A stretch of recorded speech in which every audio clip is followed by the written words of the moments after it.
Hello friends, good morning. I hope आप लोग ठीक होंगे, स्वस्थ होंगे और मस्त होंगे। तो फ्रेंड्स, मैं भी आप लोगों के सामने हूँ और बढ़िया हूँ।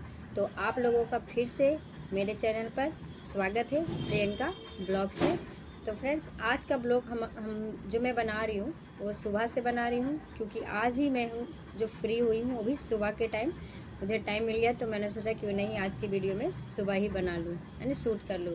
क्योंकि मेरे एक जो सब्सक्राइबर है ना, उन्होंने मैसेज किया है। उनका 2 दिन से मैसेज आ रहा है कि आप मुझे एक ऐसी वीडियो बना के दीजिए जो मैं नया दुकान भी खोलना चाहता हूँ और उसमें सामान कौन कौन सा लाऊँ, है ना। तो आज मैं उनके लिए ही ये वीडियो बना रही हूँ। और अगर आप नए शॉपकीपर हो, आप भी अगर दुकान खोलना चाहते हो, तो फ्रेंड्स ये वीडियो आपके लिए भी बहुत ख़ास है।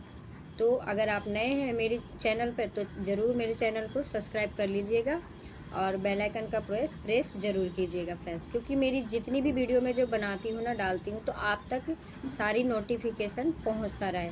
तभी तो आपको पता चलेगा ना कि हाँ, मैंने आज किस टॉपिक पर वीडियो बनाया है। तो चलते हैं, हम जल्दी से वीडियो स्टार्ट करते हैं। टाइम कम, तो फ्रेंड्स टाइम सभी के पास कम होता है, तो मैं कोशिश करूँगी जितना कम टाइम में आप लोगों को समझा सकूँ, तो कोशिश करूँगी अपनी तरफ से पूरा। बाकी आप पूरी वीडियो तक, लास्ट तक बने रहिएगा। तो मैं आज सबसे पहले आप पॉइंट आता है कि फ्रेंड्स, जब हम एक नई शॉप ओपन करना चाहते हैं ना, हमारे दिमाग में जब आता है कि हम एक नई दुकान खोलना चाहते हैं, तो फ्रेंड्स मैं लागत की बात अगर करती हूँ या प्रोडक्ट की बात करती हूँ कि हमें सामान कितना लाना है। क्योंकि सबसे पहला जो सवाल आता है ना, कि हम दुकान अपना किस टाइप का खोलना चाहते हैं ना। एक दुकान होता है घर से खोलते हैं, एक एरिया वाइज से में खोलते हैं ना, स्टैंडर्ड एरिया में भी खोलते हैं। तो सबकी लागत ना अलग अलग है। क्योंकि दुकान खोलना फ्रेंड बहुत आसान है, उसका जो लागत है ना, उसमें जो सामान हमें भरना है वो बहुत मुश्किल है। वैराइटीज़ बनाना बहुत मुश्किल है आज के डेट में। तो मैं आप लोगों को यही कहूँगी कि जब भी आप दुकान ओपन करना चाहते हैं, तो मैं आज इस वीडियो में ना पूरा स्टार्टिंग से ही बताऊँगी कि एक दुकान में कितना पैसा लग सकता है ना, आप ये जानेंगे। क्योंकि अभी तक जो वीडियो में मैंने बताया है वो मोटा मोटी बताया है कि छोटी दुकान में इतना तक लग सकता है। तो अगर किसी सब्सक्राइबर है जो मेरी फ्रेंड है, उन्होंने अगर आज पूछ ही लिया है, तो मैं आज स्टार्टिंग से पूरा ही बताऊँगी आपको कि कितना लग सकता है ना, ताकि आपको खोलने में आसानी हो और आप खोल सके, आपको कोई प्रॉब्लम ना हो। तो फ्रेंड्स, सबसे पहले आता है हम एक दुकान खोलना चाहते हैं कि किस एरिया में, है ना। आज मान लीजिए हमारी दुकान एक अच्छे एरिया में खोल रहे हैं, अच्छे चौराहे पे खोल रहे हैं जहाँ चारों तरफ रोड चालू हो और लेडीज़ का आना जाना है ना। मैं ऐसे ही स्टार्ट करती हूँ, इस तरीके से दुकान खोलना चाहते हैं। तो फ्रेंड, उसमें सबसे पहले आएगा आपका कि आप जो दुकान की सेटिंग बनवा रहे हैं, लकड़ी का बनवा रहे हैं या ग्लास का बनवा रहे हैं, है ना। तो वैसे ज़्यादा अच्छा तो ग्लास का लगता है और सस्ता भी पड़ता है, मैं कहूँ तो सस्ता भी पड़ता है ना। तो अगर आप उसका सेटिंग, आप पूरा दुकान का काउंटर वगैरह लेकर आप जितनी भी सेटिंग अपने मन के मुताबिक करवाते हैं ना, फिनिशिंग करवाते हैं, तो इसमें आपको कम से कम 1 लाख रुपए लगेगा ये फिनिशिंग करने में आपको, एक अच्छी दुकान के लिए, है ना। 1 लाख रुपए आपको यहाँ तक तो लग जाएगा। अब बात आती है उसकी रेंट की। तो रेंट का मैं तो नहीं कहूँगी फ्रेंड्स, क्योंकि देखिए रेंट आपके ऊपर डिपेंड करता है ना कि आप कितना दे रहे एग्रीमेंट है, या हो सकता है आपकी अपनी भी शॉप हो, ये भी तो हो सकता है ना। तो इसकी बात तो मैं इसमें नहीं करूँगी। अब आ जाते हैं हम प्रोडक्ट पे कि हमें कौन कौन सा सामान और कितना ऐड करना है और भरना है।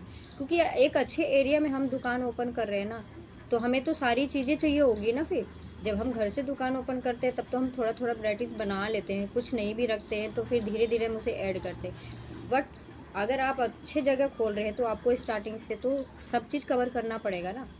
मैं नहीं कहती हूँ कि 5 लाख का सामान एक ही बार भर लीजिए, बट करना पड़ेगा आपको। धीरे धीरे आपको कस्टमर के अकॉर्डिंग करना पड़ेगा, सामान भरना पड़ेगा, लाना पड़ेगा। तो मैं इसका बताती हूँ कि आपको कैसे लाना है, कौन से सामान स्टार्टिंग में कैसे लाना है। तो फ्रेंड्स, आ जाते हैं हम प्रोडक्ट पे कि हमें क्या क्या लाना है। तो जितनी भी हमारी कॉस्मेटिक होता है ना, शैम्पू हो गया, क्रीम हो गया, ब्लीच हो गया, ये सारी जो चीज़ें ना, आइटम है ना, ये चीज़ें हमारी महंगी है। पाउडर वगैरह भी आ गया, ऑयल आ गया, बहुत से आइटम के हैं इसमें होते हैं। ये चीज़ हमारा है ना महंगा, आपको कम से कम इस सामान को भरने में 40,000 लग जाएगा। अगर अच्छी क्वांटिटी में आप भरना चाहते हो ना, अगर नॉर्मल भी भरोगे तब भी लग जाएगा इतना। तो 40,000 आपको यहाँ लग जाएगा, या 30,000 ही मान लीजिए, इतना तो लगना ही लगना है, फिक्स है इतना। अब आ जाते हैं हम कॉस्मेटिक का मतलब फैंसी चीज़ों पे। जो हमारे नेल पेंट हो गई, लिपस्टिक हो गई, बिंदी हो गई, चूड़ी हो गई, है ना, ब्रेसलेट है, बहुत है, कड़े हैं, अब मैं क्या ही बताऊँ आपको, इसमें तो बहुत सारी चीज़ें, वैराइटीज़ आपको भी पता है। तो इसमें जो आपको भरना है ना, क्योंकि इसमें आप थोड़ा हल्का ले सकते हैं, क्योंकि आपके पास चांसेस है, इसमें थोड़ा आप हल्का भी लीजिए और फिर उससे थोड़ा महंगा लीजिए। जैसे 10 वाले लिया तो 20 वाली भी रखिए, 30 वाली भी, 40 वाली भी, 50 वाली, लास्ट आप 100 तक की रेंज में आप रख सकते हैं। स्टार्टिंग में बता रही हूँ, 100 तक के रेंज में आप रखिए। उसके बाद आप देखिए आपके कस्टमर का क्या डिमांड है ना। अगर उससे अगर महंगा आपके पास कस्टमर लेना पसंद करते, ले सकते हैं, तो आप ऐड करते रहिए। खिलौने ले लीजिए, कम से कम इसमें भी आपको 10 से 15,000 रुपये लग जाएगा। आप इसमें भी ऐड करेंगे तो इतना खिलौने में भी लग जाता है। और ये कॉस्मेटिक का है, उसमें कम से कम आपको 30,000 रुपये का कॉस्मेटिक का भी आपको भरना पड़ेगा, है ना। तो कहीं ना कहीं 50-60,000 तो इधर भी हो गए फ्रेंड। अब आ जाते हैं हम ज्वेलरी पे। ज्वेलरी बहुत इम्पोर्टेंट चीज़ है हमारी, क्योंकि हम एक कॉस्मेटिक के शॉप पे अगर हम ज्वेलरी नहीं शो करते हैं ना, नहीं डिस्प्ले करते ना, तो हमारा दुकान तो अधूरा ही लगता है ना। झुमके हो गए, ज्वेलरी हो गए, ये तो भैया इसके बिना तो अधूरा है, मैं तो यही कहूँगी। तो ये चीज़ तो सबसे पहले चाहिए। तो इसमें ऐड करने के लिए आप, क्योंकि ये भी महंगी है, तो आप इसको भी ऐड करेंगे तो कम से कम आप 20,000 15,000 फिर इसमें भी आप रख लीजिए। ज्वेलरी में आप इतना तो आपको वैराइटीज़ बनानी पड़ेगी ना, लानी पड़ेगी, क्योंकि फ्रेंड कहते हैं ना होलसेल है, आज के डेट में होलसेल में भी बहुत महंगा माल मिल रहा है, उतना भी बेनिफिट नहीं है। तो महंगा तो आएगा। आपको एक चीज़ बेचोगे तो आप मुश्किल से आप 10 रुपये 20 रुपये किसी पे ऐसा होता है ना फ्रेंड, हम नहीं भी कमाते स्टार्टिंग में, ऐसा होता है। हमें जिस रेट पे हम लेके आते हैं ना माल, हमें उसी में सेल करना पड़ता है, ऐसा होता है। मेरे साथ भी होता है, अभी भी मैं करती हूँ ऐसा। इसीलिए मैं आप लोगों से बता रही हूँ कि आप जब सामान लेने जाए ना, तो स्टार्टिंग में हर वैराइटीज़ आप बनाइए, जितना ऐड कर सकते हो ना आप नया, और ज़्यादा, जितना ज़्यादा आप ऐड करोगे उतना अच्छा होगा आपके लिए। आप सोचेंगे एक चीज़ में मैं ज़्यादा पैसा लगा लूँ, तो ऐसा नहीं करना। हमारे लड्डू गोपाल के भी कपड़े आते हैं, बहुत से हैं, इसमें भी डिजाइन, ये भी बहुत महंगे महंगे आते हैं। तो आप इन सब चीज़ को, गिफ्ट आइटम है, ये सारी चीज़ों की वैराइटीज़ होती है, बनानी पड़ती है कि हमें स्टार्टिंग से लेके 10 से है या 20 से है, तो हमें 100 तक कितना तक हम बनाना चाहते हैं, वो आपके ऊपर डिपेंड करता है। तो आप इस हिसाब से ही बनाइए और अपनी दुकान में ऐड कर सकते हैं। अब बताती हूँ फ्रेंड्स की पूरी लागत, स्टार्टिंग से लेके यहाँ तक की लागत मैं बताती हूँ आपको। कम से कम 3.5 लाख रुपये बैठेगा, 3.5 लाख रुपये तो बैठेगा ही। और आप अच्छी अगर ग्रो और करेंगे, वो आपके कस्टमर के ऊपर है ना, कि अगर आपके अच्छे कस्टमर बन गए हैं, आने लग गए हैं, तो फिर आप सामान तो ऐड करेंगे ही, तब फिर आप 5 लाख, एक जो सबसे क्लियर जो दुकान होती है ना, आपको 5 लाख तक जाकर, क्योंकि जब कस्टमर आपके शॉप पर आएंगे, वो आपसे डिमांड करेंगे, आप सामान मांगे, आपके पास वो चीज़ नहीं होगी, आपको लगेगा अरे ये चीज़ तो मैंने मंगाया ही नहीं, फिर आप ज़रूर कोशिश करेंगे, एक कस्टमर आएगा, फिर अगर दूसरा कस्टमर भी उसी चीज़ का डिमांड करता है, तब तो आप ज़रूर मार्केट जाएंगे ना, कि नहीं लगता है मेरे कस्टमर वापस जा रहे हैं, तो आप कोशिश करेंगे कि हमें उसे लगाना है, भरना है। क्योंकि फ्रेंड्स मेरे साथ भी हुआ, मैंने तो घर से स्टार्ट किया बिजनेस, एक छोटा सा बिजनेस स्टार्ट करी थी कि देखते हैं कैसा चलता है। फ्रेंड्स मेरे शॉप पे वही लोग आते लेने, जो चीज़ मेरे शॉप में नहीं होती ना, वही आते थे लेने के लिए। मेरे पास अपने पास पैसा होता था, मैं अपनी तरफ से भी लगा देती थी कि नहीं भाई हमारे कस्टमर वापस जा रहे हैं, तो ये चीज़ तो होनी चाहिए हमारी शॉप पर। तो मेरे पास रहते थे तो मैं वो भी लगा देती। अब मेरे हस्बैंड बाहर मतलब काम करते, जॉब करते, मैं उन्हें भी कंगाल कर देती थी। वो थोड़ा बहुत पैसा आते, मैं मार्केट चली जाती, कुछ ना कुछ ले आती थी, उठा के नया ऐड कर देती थी। तो फिर 2 दिन नहीं होते थे, 4 दिन नहीं होते थे ना फ्रेंड्स, फिर कोई नया कस्टमर आता था, फिर कुछ ऐसा डिमांड करते थे, वो चीज़ मेरी शॉप पे नहीं मिलती थी। मतलब क्या ही बताऊँ, मेरा दिमाग ख़राब हो गया था, मुझे समझ में नहीं आ रहा था, मैं जो इतना पैसा लगा रही हूँ ना दुकान में, पता नहीं कहीं मेरा बेस्ट तो नहीं जा रहा, काम करेगा नहीं करेगा, पता नहीं मेरी दुकान ग्रो करेगी कि नहीं करेगी, मैं कुछ समझ में नहीं आता था। लेकिन मैं कहूँ अगर हमारी दुकान में सारी चीज़ें अगर हमने वैराइटीज़ अच्छी से बनाई है ना, अगर स्टार्टिंग में हमने ध्यान दिया सब चीज़ रखे, तो फ्रेंड्स हमारे कस्टमर ना वापस नहीं जाएंगे। उन्हें कहीं ना कहीं लगेगा कि हम इस शॉप पर जाते हैं ना, तो जो भी चीज़ हम डिमांड करते हैं, हम लेते हैं, वो हमें मिलता है। भले वो थोड़ी सी सस्ती आइटम में हो या महंगी हो, पर उसमें मिलता है। लेना तो देखो उनके ऊपर है, उनके बजट के ऊपर है। कुछ कस्टमर हल्का लेना भी पसंद करते हैं और कुछ बढ़िया भी लेना पसंद करते हैं ना, विजिट करने के ऊपर है। पर मिल तो रहा है ना उनको शॉप पे, कि हाँ ऐसा तो नहीं है कि उनके शॉप पे है ही नहीं, हमने मना कर दिया। ये चीज़ नहीं होनी चाहिए। और इसी चीज़ को कवर करने में ना फ्रेंड्स पसीने छूट जाते हैं। एक दुकान जब हम ओपन करते हैं ना, खोलते हैं, इसी में पसीने छूट जाते हैं, समझ में नहीं आता क्या करो। और यही हमारा टेंशन का कारण बनता है और यहीं पे हम डीमोटिवेट होने लगते हैं। पता नहीं हमने इतना पैसा लगाए जा रहे, पता नहीं सक्सेसफुल होंगे भी कि नहीं होंगे, कस्टमर आएंगे, हमारी दुकान चलेगी कि नहीं चलेगी ना फ्रेंड। तो ये देखिए, ये जो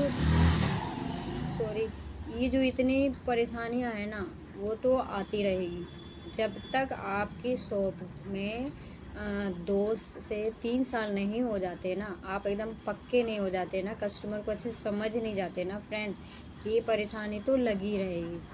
तब जाके आप एकदम परफेक्ट होंगे कि आप दुकान चलाने के लायक भी हो, और आप दुकान चला रहे हो, तो आप सामान भी खरीद के ला रहे हो, ख़रीदना भी सीख गए हो और उसे सेल करना भी सीख गए हो, है ना फ्रेंड।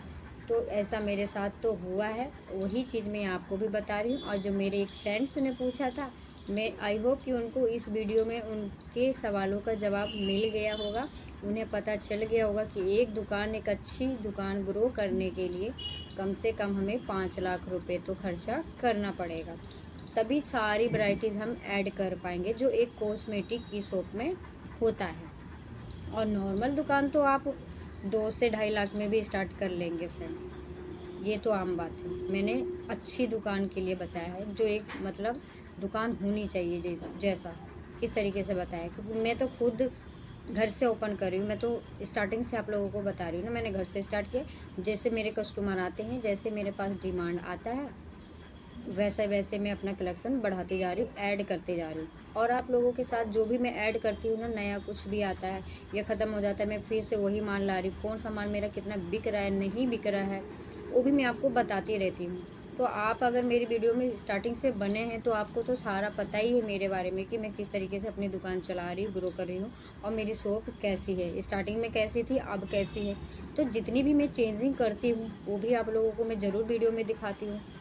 तो फ्रेंड्स, ये सब करना पड़ता है चेंजिंग, क्योंकि खाली बैठने से ना कुछ नहीं होता, दिमाग कहीं ना कहीं दौड़ाना पड़ता है, और दौड़ाने से ही हमारा कुछ ना कुछ बेनिफिट मिलता है और निकल के आता है। कस्टमर को अच्छा लगता है ना, तो कुछ ना कुछ नया करने की कोशिश करते हैं, कस्टमर भी नया खोजने की कोशिश करते हैं, मेरे से दुकान में क्या नहीं आई है। तो हमें भी ना ट्रिक लगानी पड़ती है, दिमाग लगाना पड़ता है, ऐसा क्या करे हमारे कस्टमर आए और हमसे ही सामान लेकर जाए, है ना। सबको लगता है ना ऐसा कि हमारी दुकान पर, आपको भी लगता होगा, मुझे पता है सबके साथ ऐसा होता है। तो फ्रेंड्स, आपको ये वीडियो अगर अच्छी लगी हो तो प्लीज़ लाइक शेयर कमेंट ज़रूर कीजिएगा। अगर आपको कोई डाउट है, अभी भी कुछ पूछना चाहते हैं, तो प्लीज़ आप कमेंट कर सकते हैं। मुझे बहुत अच्छा लगता है, मुझे खुशी मिलती है कि आप लोग अपनी बात मुझ तक रखते हो और एक अपनी फैमिली की तरह मुझे समझे, मुझे सपोर्ट कर रहे हो, मेरी वीडियो को भी वॉच कर रहे हो, तो मुझे भी अच्छा लगता है। मैं दिल से बहुत, सच में बताऊँ, मैं बहुत खुश हूँ कि आप लोग मेरा साथ दे रहे हैं, और ऐसे ही प्लीज़ अपना साथ बनाए रखिएगा। तब तक फ्रेंड्स, फिर से मिलते हैं कल नेक्स्ट वीडियो में। तब तक के लिए बाय बाय, टेक केयर, और हाँ, खुश रहिए और मस्त रहिए, और हमेशा मुस्कुराते रहिए मेरी तरह। मैं हमेशा मुस्कुराती रहती हूँ। तो बाय बाय, टेक केयर।